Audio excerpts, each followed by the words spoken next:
Bloodborne Issue 5, The Healing Thirst, Part 1 of 4.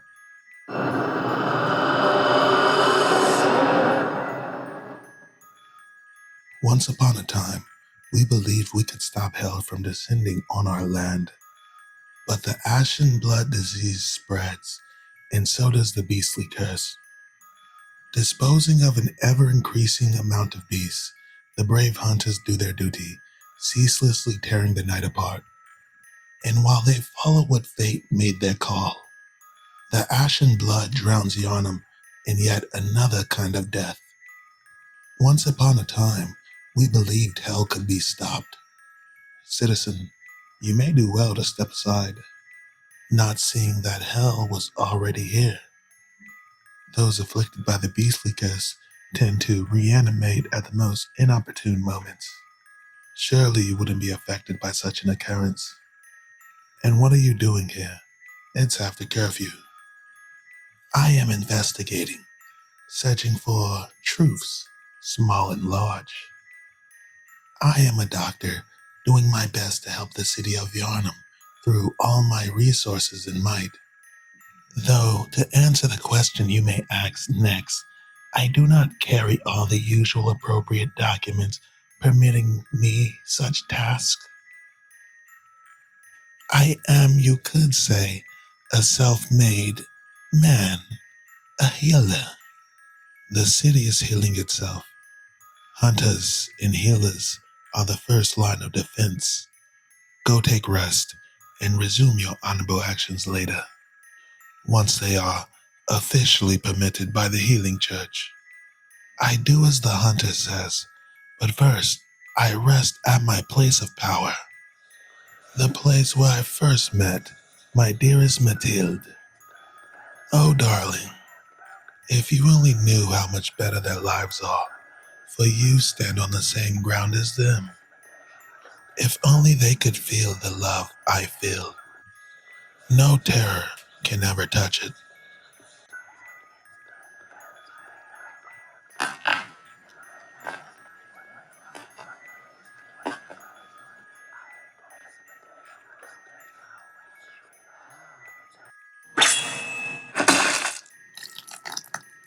What do you see, Priest Clement? What do you see? Our thirst for blood satiates us, soothes our fears. Seek the old blood, but beware the frailty of man. In the spirit of the respectable scientific analysis, I must post it, the questions of which we are all in dire need of answering as soon as possible. What is happening in Yharnam? What is the source of the ashen blood? What is the source of the beastly scourge? Why, if blood menstruations help, does the church not act faster? And why am I sensing that there is something large, right on the edge of my perception, that I am missing, seeing but its shadow in rare moments when the shadow does not move as fast as my eye? Is Yharnam slowly growing insane? Bless me, old gods, and grant me eyes, for the doubts in my heart are multiplying and the voices by the day. Father Galad rules with an iron fist. He answers to no one but his superiors. I have no doubt he means well, but I am afraid even to write this. But the healing church feels on the verge of change. Perhaps that is what terrifies me most, for I have never been one to take change particularly well. A priest I did not even know was declared a heretic last night. He is no longer among us. I do not know what he did. No one does, except for Father Galad, and this must be enough. Yet I am terrified. The air smells of terror. The priests no longer speak to each other in the halls. Our eyes are full of fear and suspicion. And then there is the strange matter of the old blood, and that wounded hunter. And life in Yharnam is not what I imagined. Yet it must continue. I stand alone. The neighbors succumbed to the beast a few months ago. I had been attempting to secure what had been found of his remains, but the church has insisted they collect and dispose of them immediately. I worry for Mathilde, who was his wife, but now is not the time for putting the good of one above the good of many. There are certain officially forbidden techniques of research, and the church most certainly refuses the collection of samples on moral grounds. Alas, the church and sanctity of intent do not always make the best bedfellows, and neither do science and morality. There is talk of purges. Perhaps they are necessary. Yet, something feels odd. Why now of all times? Why not when the church needs everybody in soul to fulfill its purpose? Has the role changed somehow? Am I merely not understanding that times such as these require a different approach? What is the best way to guide the flock? Should I simply continue to comfort the dying and raise the spirits of the living? Should I avoid the hearsay of unnecessary questions? As Father Galahad proclaims, Old God, please grant me strength. Nature is indifferent. Life and death intertwined forever at dance. Nothing new here. And yet, I have made a great discovery today. More than that, a confirmation of a discovery. A confirmation of an impending bloodbath. I must gather more samples yet, build the body of proof, a comprehensive study, and present it to the authorities before it's too late. But I must be careful, for it would not be the first time I have deceived myself.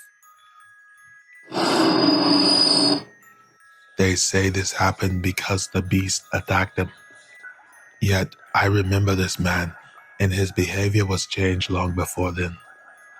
It is true that even the relatively meek hunters may grow stronger and more aggressive with frequent use of the old blood. But this hunter's change was deeper than that. He came to me for blessings multiple times a week. It wasn't just his determination and energy that changed. It was as if the man himself was altered by a force greater than himself. First from the inside, speaking of things from other worlds, things he could see while others could not. Then he could hear them as well, and the voice of a crying child from afar. Then his voice. Why was he found in the sewers? And why, when he could still speak, did he tell me to fear the old blood? Why did he have to tell me to search? Why is my faith silent when I require it the most? What we shall do with the hunter is none of your concern, Brother Eugenius. It is most unfortunate what happened to him, Father Galad. Is it? And yet it may also be a blessing. A blessing? Yes, for sometimes the gravest disease presents the greatest opportunity for ascension. Brother Clement does not think so. He blames...